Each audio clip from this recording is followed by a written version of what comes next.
Hello everyone, ये Lagrangian dynamic का पहला लेक्चर है और स्टार्ट करते हैं फर्स्ट टॉपिक से, डिग्रीज ऑफ फ्रीडम।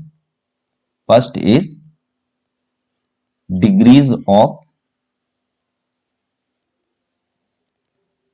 फ्रीडम।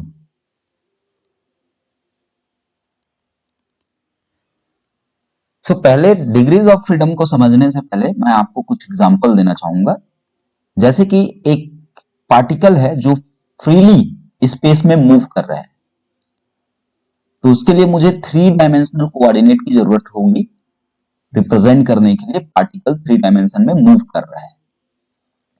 अब इस पार्टिकल के जो पोजीशंस है, इसको स्पेसिफाई करने के लिए मुझे मिनिमम नंबर ऑफ कोऑर्डिनेट की जरूरत पड़ेगी, वो है x, y, z।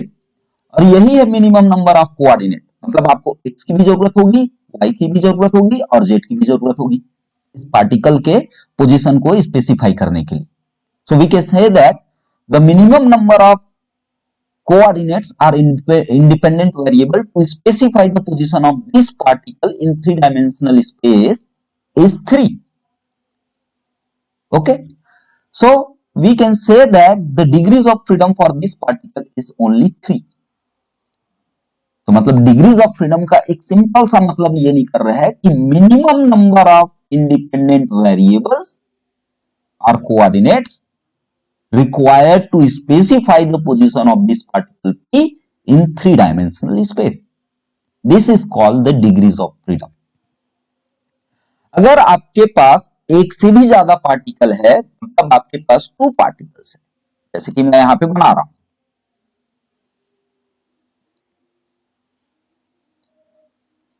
Two particles का आपके पास सिस्टम है और दोनों ही पार्टिकल स्पेस में फ्री मूव कर रहे हो, तो उस कंडीशन पे जो मिनिमम नंबर ऑफ कोऑर्डिनेट्स होगी वो 6 होगी। क्यों? क्योंकि इसको हम लोग स्पेसिफाई करेंगे x1, y1, एंड z1 से, और इस सेकंड पार्टिकल को हम लोग स्पेसिफाई करेंगे x2, y2, z2। और यहां पे जो कोऑर्डिनेट्स आपको दिखाई दे रहे हैं वो है, उसका नंबर है 6। तो उसके लिए डिग्रीज ऑफ फ्रीडम भी कितने होंगे? 6 होंगे। और ये जो कोऑर्डिनेट्स है एक्स वाई जेड, आप लोग रिप्रेजेंट कर सकते हैं इसको। तो इन दोनों डायनेमिकल सिस्टम जो कि फ्रीली मूव कर रहा है फ्री स्पेस में, उसको रिप्रेजेंट करने के लिए मिनिमम नंबर ऑफ कोऑर्डिनेट्स या फिर इंडिपेंडेंट वेरिएबल है वो 6 है, और इसीलिए इसका डिग्रीज ऑफ फ्रीडम भी 6 होंगे।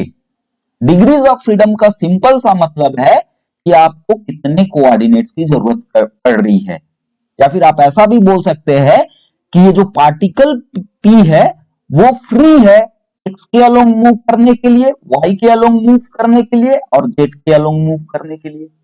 तो डिग्रीज ऑफ फ्रीडम आपको यही बताएगा कि पार्टिकल कितने डायरेक्शंस में पॉसिबल डायरेक्शन पे मूव कर सकता है, right.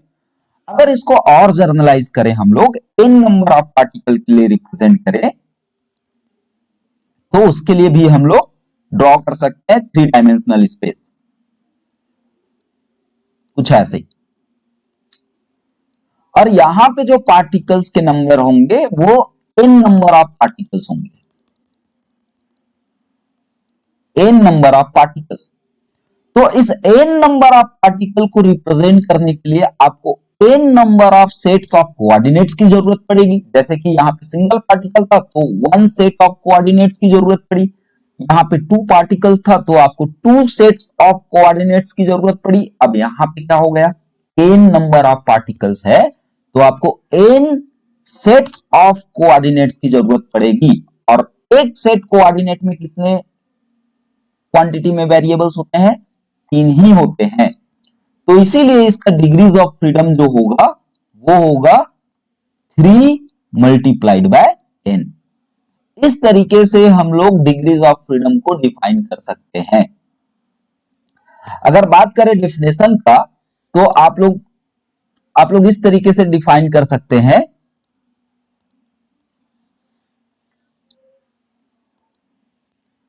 Degrees of freedom we can say that the minimum number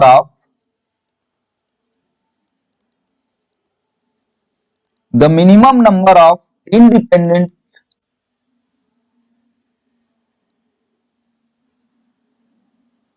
variables or coordinates required to specify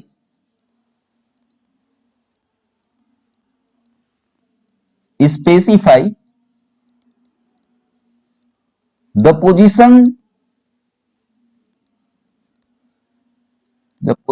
of dynamical system is called degrees of freedom. The system may contain one particle or more than one particle. Remember to note that the system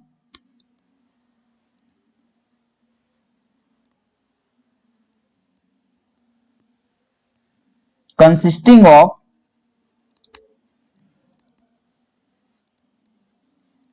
one or more than one, right? And degrees of freedom for the single particle, degrees of freedom for single particle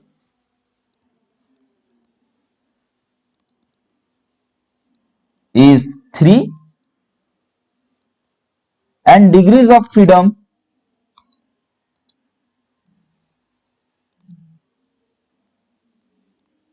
for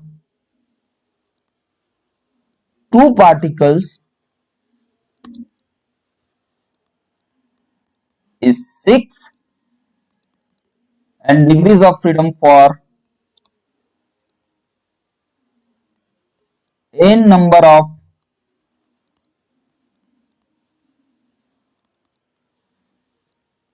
is 3n. Okay. Now the second thing is that configuration space. What is configuration space?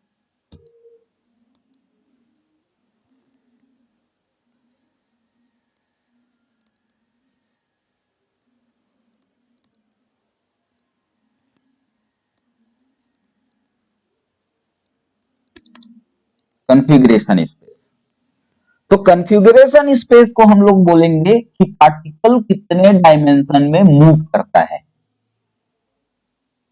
Particle कितने dimension में move करता है वही होता है configuration space. जैसे कि एक पार्टिकल P है और ये मूव कर रहा है 3 डायमेंशनल स्पेस में, ये कुछ ऐसा x y z, तो ये कौन से कॉन्फ़िगरेशनल स्पेस में मूव कर रहा है, तो हम लोग बोल सकते हैं ये 3D में मूव कर रहा है, 3 डायमेंशंस में मूव कर रहा है। अगर पार्टिकल का नंबर 2 हो गया Q, तो अब बताओ ये कितने डायमेंशन में मूव कर रहा होगा। ऑब्वियस है कि आप लोग पहले के लिए 3 डायमेंशन बोले हो, लेकिन अगर यहाँ पे सेकंड पार्टिकल आ गया और इसका एक डायनेमिकल सिस्टम बनता है तो क्लासिकल मैकेनिक्स में हम लोग बोलेंगे कि इसका 6 डायमेंशन कॉन्फ़िगरेशन स्पेस में पार्टिकल मूव कर रहा है। और सिंपली अगर n नंबर ऑफ पार्टिकल्स हो गए तो क्लासिकल मैकेनिक्स के अकॉर्डिंग जो कॉन्फ़िगरेशन स्पेस होगा वो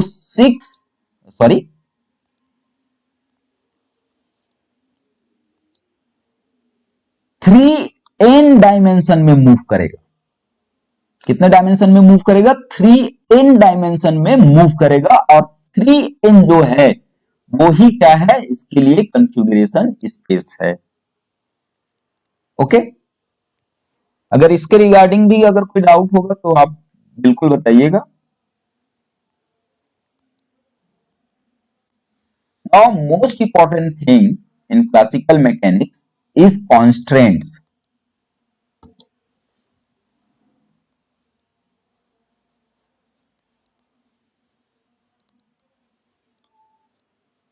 constant. What is the meaning of constant? तो मीनिंग ऑफ कांस्टेंट ये है, it is a restriction imposed on the motion of the particle. क्या है इसका मतलब? इसका मतलब ये है, restriction imposes on the system of the particle is called constant. अब देखो भाई कि पार्टिकल यहां पे फ्री मूव कर रहा था पहले 3 डायमेंशनल स्पेस में। अब 3 डायमेंशन स्पेस में इसको कोई भी रिस्ट्रिक्शन नहीं है, इसीलिए या तो ये एक्स के अलोंग मूव कर सकता था, वाई के अलोंग मूव कर सकता था और जेड के अलोंग मूव कर सकता था, क्योंकि इसमें किसी भी टाइप के कांस्टेंट कंडीशंस नहीं है। अब इस पार्टिकल को हम लोग क्या करते हैं, कंडीशन देते हैं कि ये पार्टिकल सिर्फ एक डायमेंशन पे ही मूव करे, एक ही एक्सिस पे मूव करे। जैसे कि मैं यहां पे एक ट्रैक बना दिया और ट्रैक में पार्टिकल को रख दिया हूं।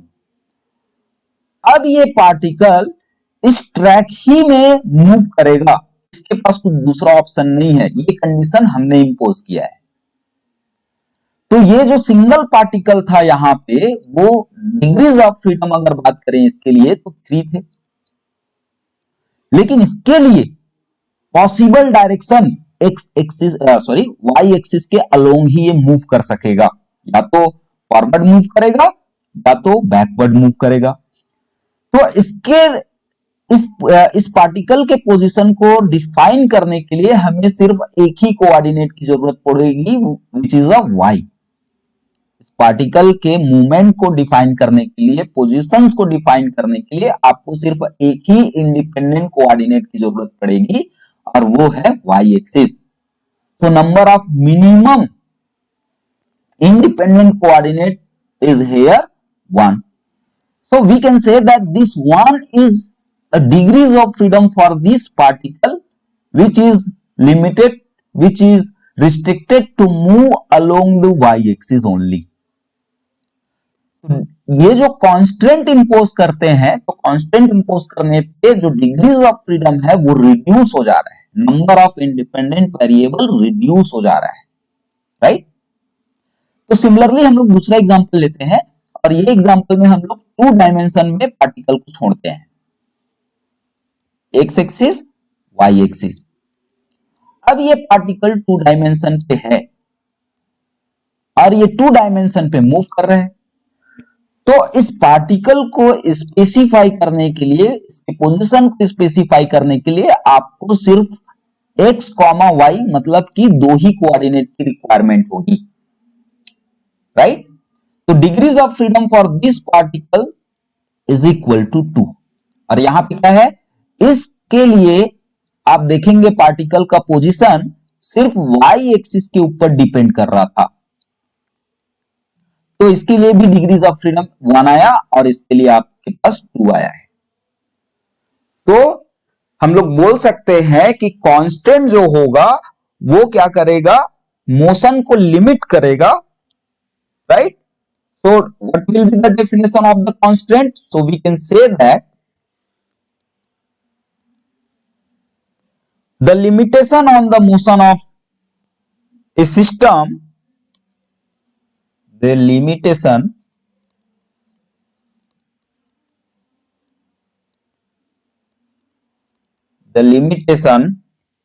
on the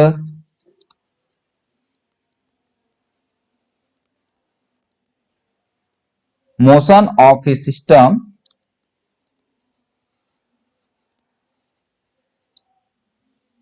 are called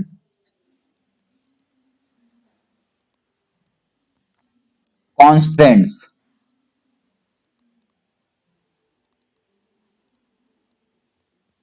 And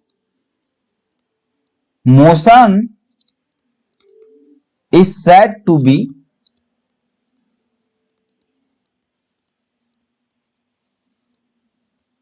constant motion,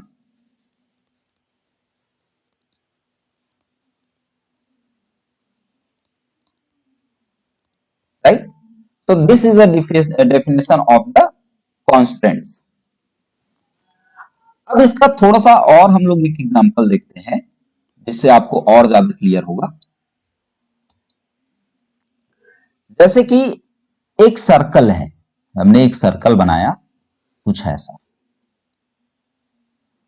this is the centre of the circle and R is a radius and here we have a particle P. अब ये पार्टिकल P इस सर्कल के circumference पे move करेगा कुछ इस तरीके से। तो यहां पे जो डिग्रीज ऑफ फ्रीडम होंगे वो कितने होंगे आपको बताना है। कितने होंगे आप थोड़ा सा सोचिए। तो इसके लिए जो डिग्रीज ऑफ फ्रीडम होंगे, यहां पे देखिएगा कि पार्टिकल R एक डिस्टेंस है विच इज अ रेडियस, और वो रेडियस हमेशा कांस्टेंट होगा सर्कल के केस के लिए, तो R कभी भी चेंज नहीं होगा। बट पार्टिकल जैसे ही आगे बढ़ेगा तो आप देखेंगे कि रेडियस सेम है, बट यहां पे एंगल बन रहा है आपके पास, ये θ1 बोल दिए। अब पार्टिकल फिर से दूसरा पोजीशन लिया विच इज P1 P2। अब P2 के लिए R तो सेम रहेगा, बट ये एंगल चेंज हो गया, θ2 हो गया। तो मतलब ये है कि θ1 θ2 θ3 θ4 जो भी आएंगे उसी से आप पार्टिकल को स्पेसिफाई कर सकते हैं, उसी से आप पार्टिकल का पोजीशन बता सकते हैं। जैसे यहां पे आ गया यहां पे आ गया पार्टिकल P, तो इस कंडीशन पे आप बता सकते हैं कि इसके लिए एंगल कितना बन रहा है, और वही एंगल आपको बताएगा कि पार्टिकल का एग्जैक्ट लोकेशन कहां पे है। तो इसके लिए जो डिग्रीज ऑफ फ्रीडम होंगे वो कितने होंगे, 1 होंगे। थीटा ही यहां पे एक minimum number of independent variable का काम कर रहा है, इसीलिए degrees of freedom will be 1, right. Okay, अब हम लोग देखेंगे कॉन्स्टेंट्स के टाइप। तो यहां पे हम लोग कॉन्स्टेंट के टाइप्स को डिटेल से स्टडी करेंगे। टाइप्स ऑफ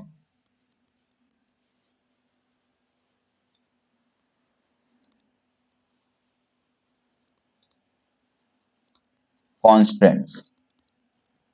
तो क्लासिकल मैकेनिक्स में मेनली 4 टाइप के कॉन्स्टेंट्स होते हैं। First is holonomic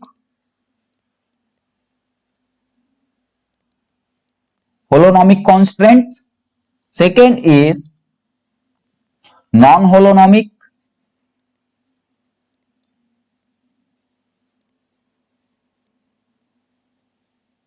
holonomic, constant, third is स्केलेरोनॉमिक्स,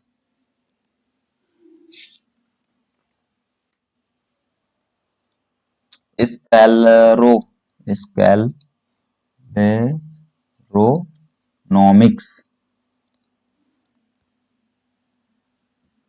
fourth is रियोनॉमिक्स,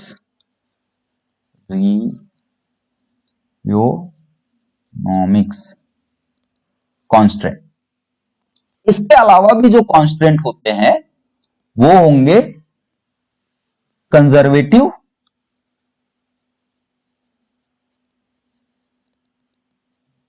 and dissipative.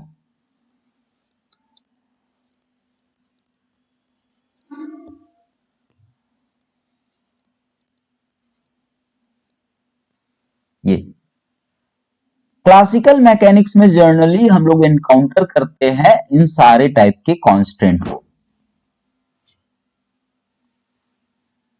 अब डिटेल से एक एक के बारे में हम लोग पढ़ेंगे। First is holonomic.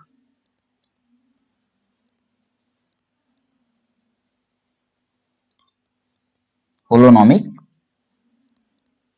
Constants, right?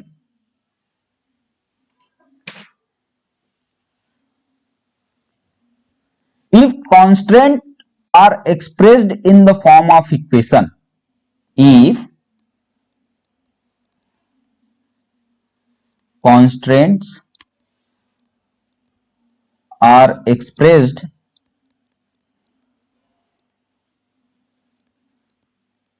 in the form of equation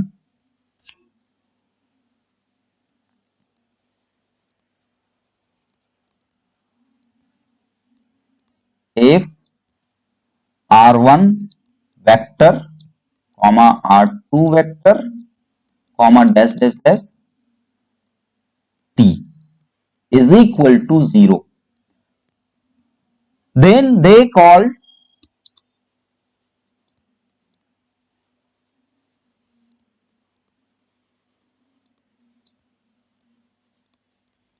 holonomic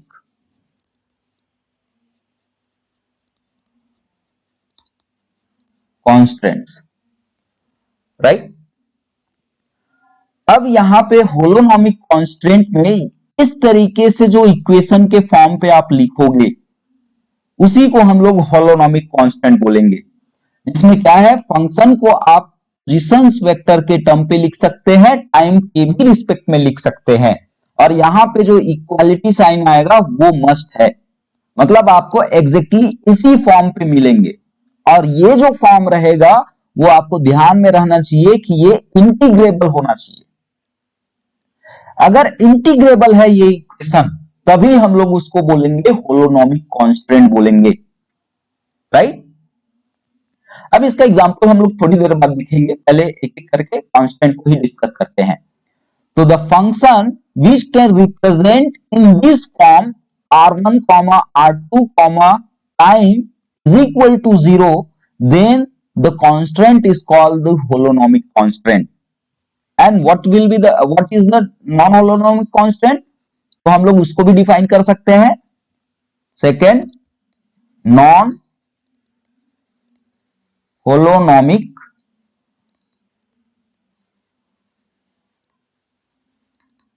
constants, मतलब यह है कि जो फंक्शन पहले वाले फंक्शन के फॉर्म पे ना लिखा जा सके।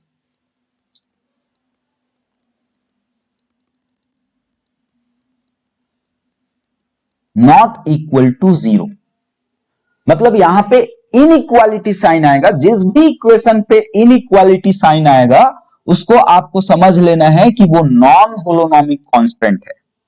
अब इनइक्वालिटी का मतलब क्या होगा, जैसे मैं इसका एक एग्जांपल बता दे रहा हूं आपको।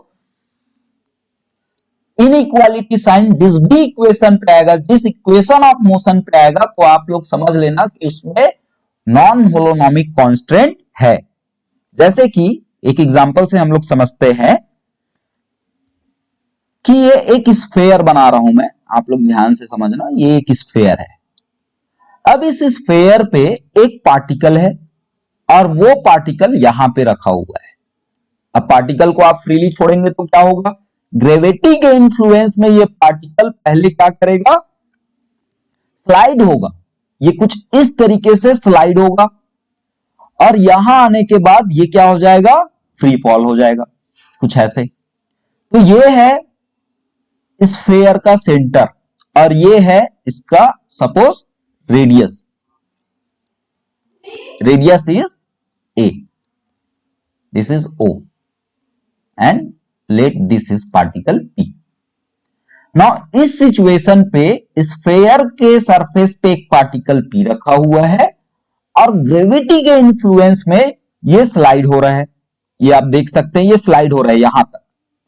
तो इस सिचुएशन तक, यहां तक आप ये बोल सकते हैं कि जो पोजीशन वेक्टर है पार्टिकल p का ओरिजिन से वो है r,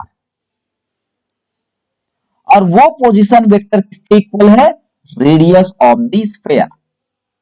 पोजीशन वेक्टर को हम लोग मैग्नीट्यूड में रखते हैं, ये ऑलवेज पॉजिटिव होगा।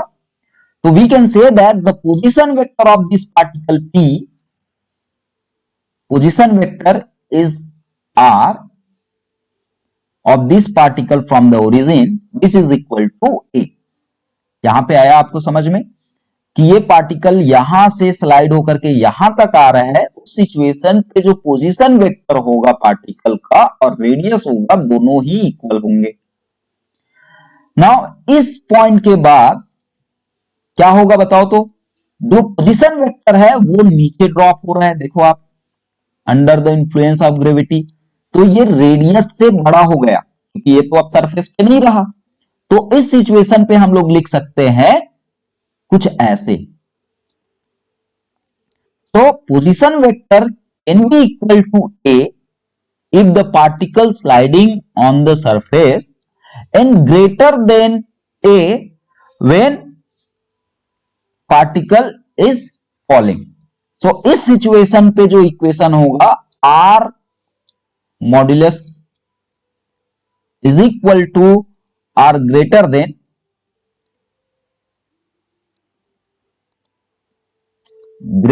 r इक्वल टू a, या फिर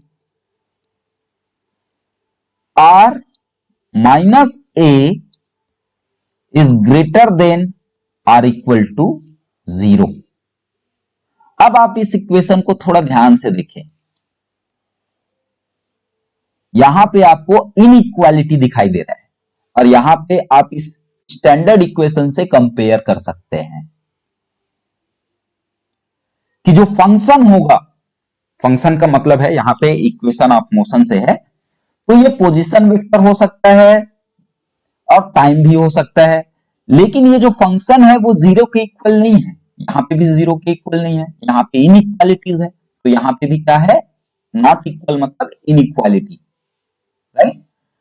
कंडीशंस आपको पता है कि कब स्लाइड हो रहा है और कब नीचे की तरफ गिर रहा है, तो उस सिचुएशन पे आप इस इक्वेशन को कंस्ट्रक्ट कर सकते हैं और यहां पे बिल्कुल भी इक्वल का साइन नहीं आएगा इस एंटायर सिचुएशन पे।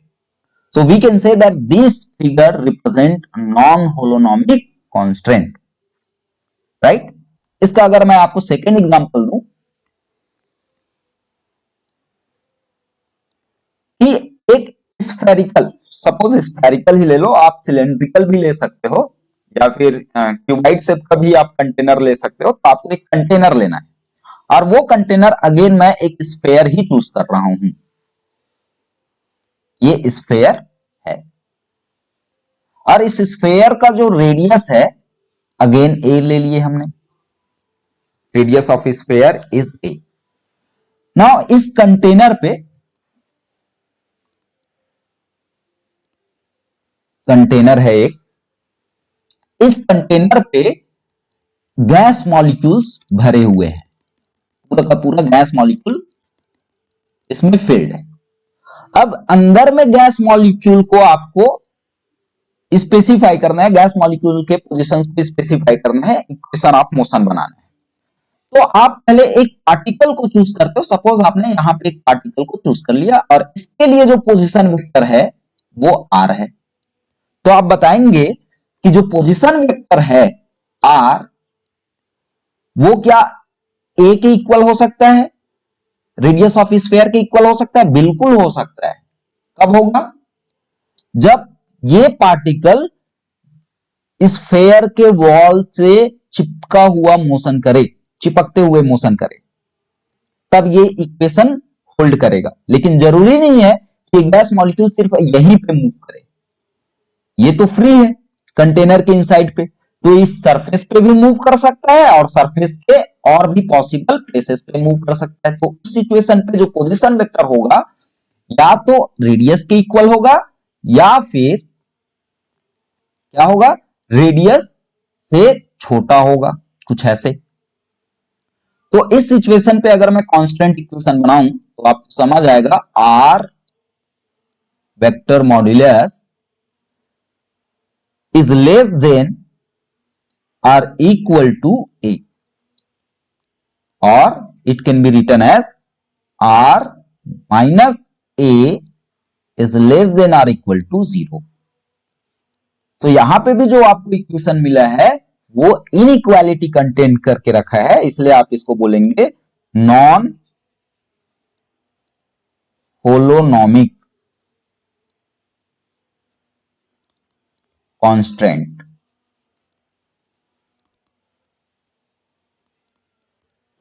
राइट। यहां तक किसी को confusion? Now the third type of the constant is स्केलरोनॉमिक्स।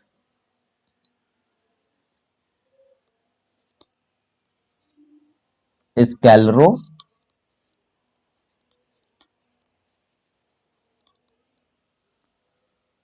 constant.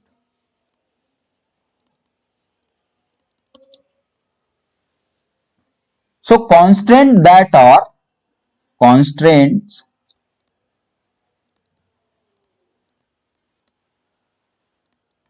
are not explicitly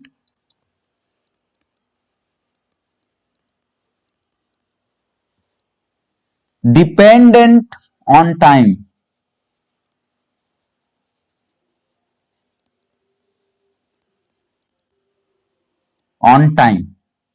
is called scaleronomic constant. So we can say that function f q1 q2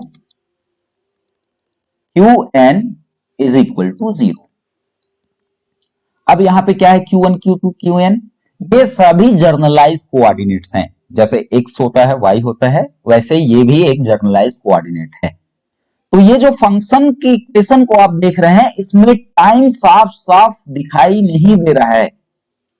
यहां पे टाइम है ही नहीं, स्पष्ट रूप से यहां पे कोई भी टाइम का इन्वॉल्वमेंट नहीं है। तो इसीलिए इस कांस्टेंट को हम लोग बोलेंगे स्केलेरोनॉमिक कांस्टेंट बोलेंगे, right? Sorry. The constant that are not explicitly depends on time is called scaleronomic constant. Okay. Now fourth is rheonomic.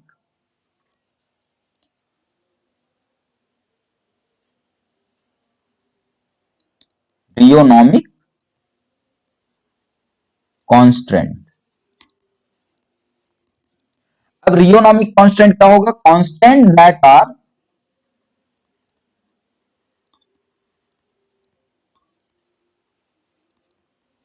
are explicitly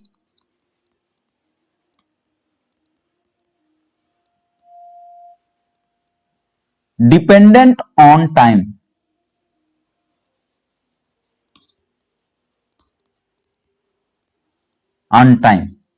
Is called rheonomic constant. So function can be written as q1 q2 and time is equal to 0 is called rheonomic constant. अब यहां पे हम लोग थोड़ा सा कुछ points को discuss करेंगे जो बहुत ही इंपॉर्टेंट है। First point is all scaleronomic constant are holonomic. All nomic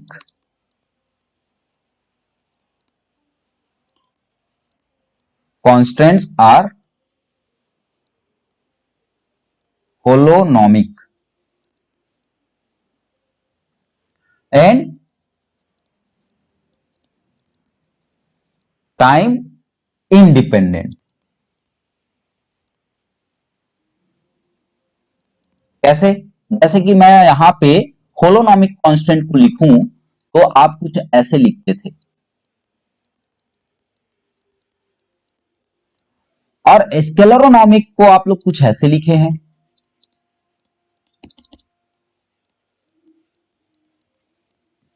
तो देखो दोनों में ही इक्वालिटी साइन है और इक्वालिटी साइन ही आपको बता देता है कि ये इक्वालिटी साइन ही ये बता देता है कि ये एक होलोनॉमिक कांस्टेंट है।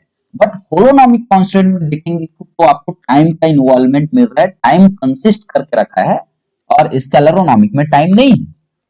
तो हम लोग ये बोल सकते हैं कि जितने भी स्केलेरोनॉमिक कांस्टेंट होंगे, जितने भी स्केलेरोनॉमिक कांस्टेंट होंगे वो सभी के सभी होलोनॉमिक होंगे लेकिन टाइम इंडिपेंडेंट। जितने भी स्केलेरोनॉमिक कांस्टेंट है वो सभी के सभी होलोनॉमिक है एंड टाइम इंडिपेंडेंट है, उसमें टाइम नहीं रहेगा, right? Second point is rheonomic constant can be holonomic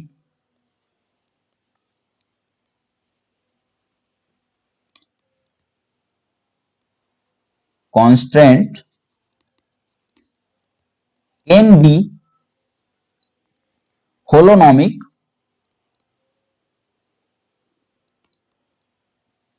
if integrable.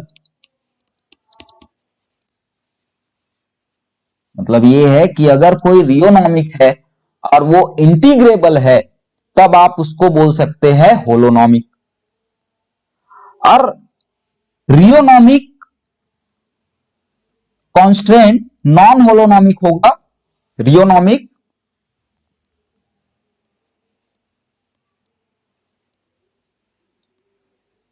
रियोनॉमिक can be non होलोनॉमिक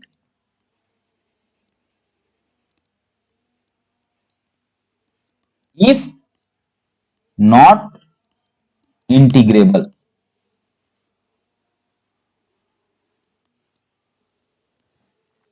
but they always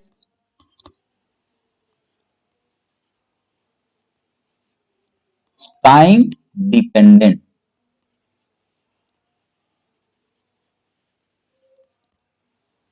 ये कुछ पॉइंट्स है जिसको आपको ध्यान में रखना है। मतलब ये है कि रियोनॉमिक कांस्टेंट है वो होलोनॉमिक हो सकता है, लेकिन उसके लिए कंडीशन ये है इक्वेशन को इंटीग्रेबल होना चाहिए। रियोनॉमिक नॉन होलोनॉमिक भी हो सकता है, उसके लिए क्या है, इक्वेशन नॉट इंटीग्रेबल होना चाहिए। लेकिन दोनों ही सिचुएशन पे रियोनॉमिक कांस्टेंट टाइम डिपेंडेंट होगा ही होगा। Okay, right. So the next constant is conservative constant.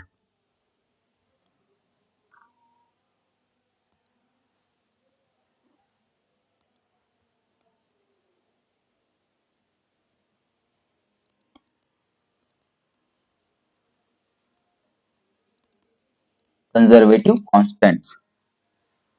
So conservative constant का मतलब यह है कि total mechanical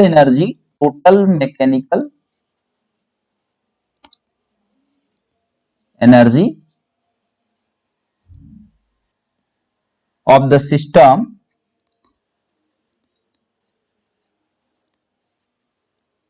is conserved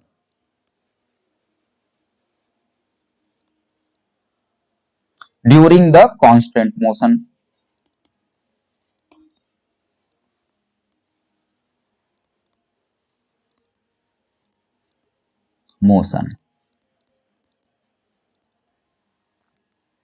And constant force, you know that, and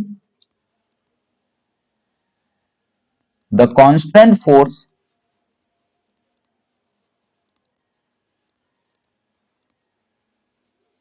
do not do any work।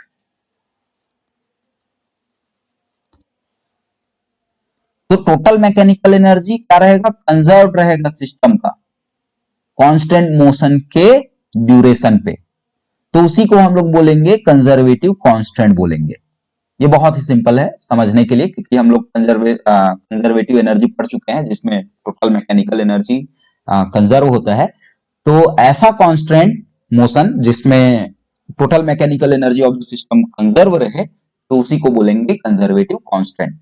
और conservative force जो constant force होगा, वो कभी भी वर्क नहीं करेगा, उसका वर्क डन जीरो आएगा। Right, now the last is dissipative constant. Last is dissipative constant. ये भी समझने में काफी आसान है।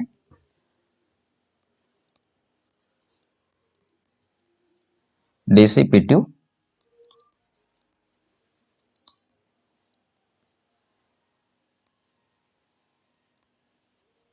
Constants. So in this case, the total mechanical energy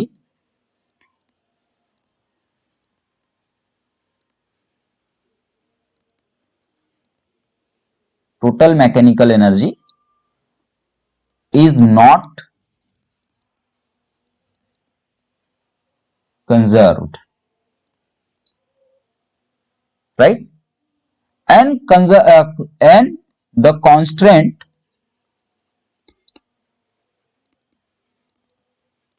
force do work.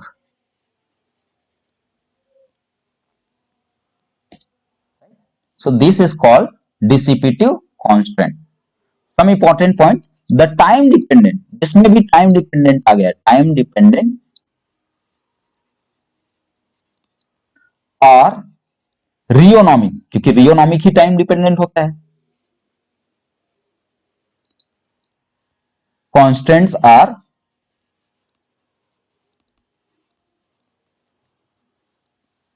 generally dissipative.